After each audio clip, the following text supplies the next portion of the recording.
What's up, guys? It's your good pal Sir Mac, back with another episode of Sir Mac Talks.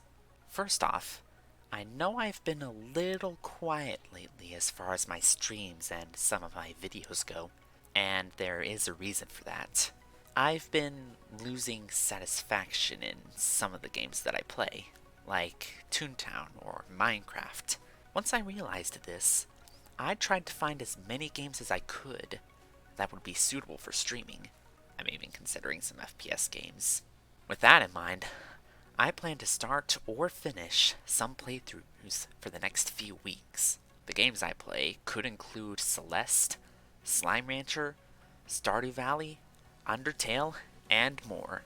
So if you like any of those games, be sure to check out my Twitch stream. Link is in the description.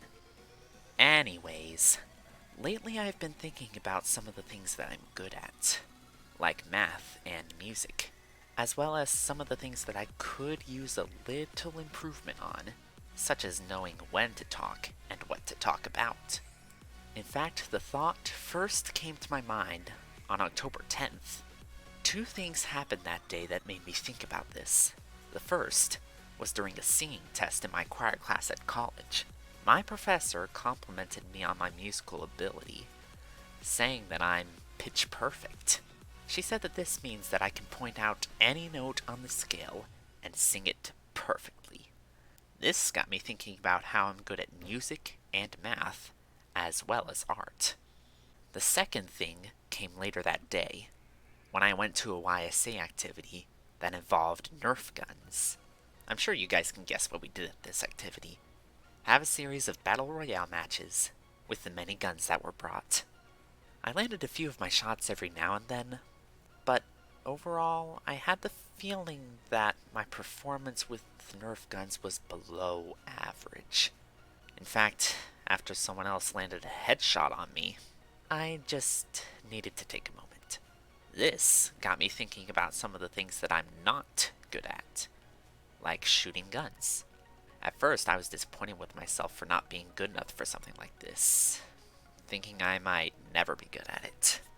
You know, over time, everyone gets to know their own strengths and weaknesses. Lots of people seem to praise the things they do well, and try to avoid anything that exposes their weaknesses.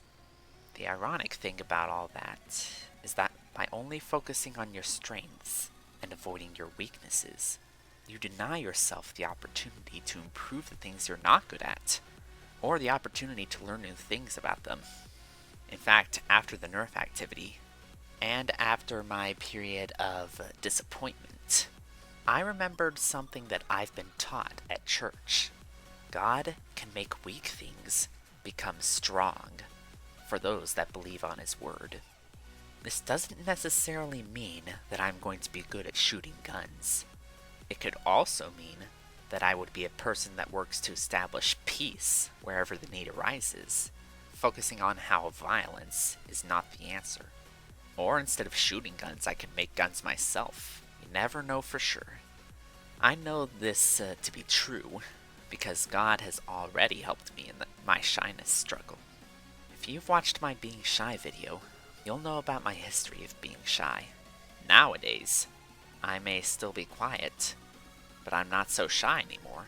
In fact, I'm starting to talk more to some of my coworkers, even if the conversation lasts a minute or so.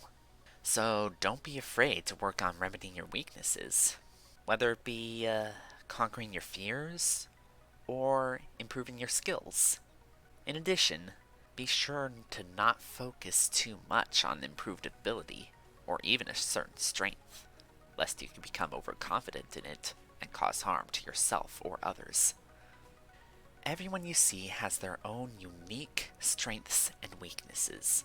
Some people aren't so willing to admit their weaknesses because they feel like people might see them differently.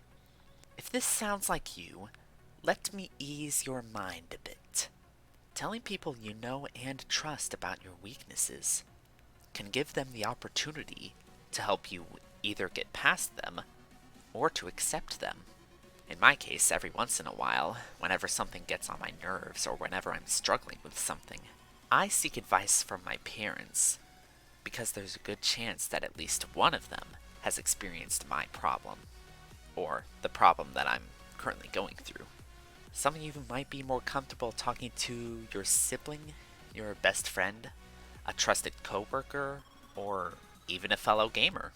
There's even the chance that someone you know is struggling with the same problem, which gives you the opportunity to face that problem together. So make sure to not keep your problems or weaknesses a complete secret. There's one last thing I should mention, and it's one of the main reasons I treat everyone with respect. Some people don't know some of their strengths and weaknesses. Others haven't learned to control them yet, and still others are able to manage them in a certain way. Until you get to know someone, you don't know how he or she is handling such things. A person could be overcome by a certain weakness, or overconfident in a strength. He or she could need just as much help as you need. In fact, through helping people control their strengths and weaknesses, you can learn a thing or two about yourself and how you can control your own strengths and weaknesses. So, be sure to thank God for the great strengths He has given you, as well as the weaknesses you need improvement on. Remember to talk to people you trust about ways to manage these things, and don't become overconfident in your strengths, or brought down by your weaknesses. Keep working towards these things, and you will see a change in yourself, or others around you. And with that, this video is pretty much over. Now it's time for you guys to share your thoughts.